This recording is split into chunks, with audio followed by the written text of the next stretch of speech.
In this clip, I'm going to talk to you about the type of turning tools that you can use on a bowl, specifically scrapers.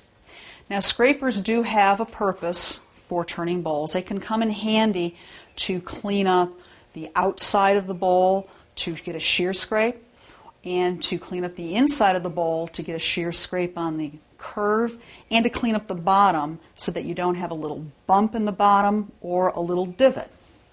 Now, here's some scrapers. They come in various sizes, but one thing is in common. They have a cutting tip on the top, and this is where you're going to do the cutting. These are heavy scrapers, and by heavy I mean they do have some weight and mass to them. And here are some examples of scrapers that are not quite as thick. They don't have the same weight or mass, but they generally have the same principle in common.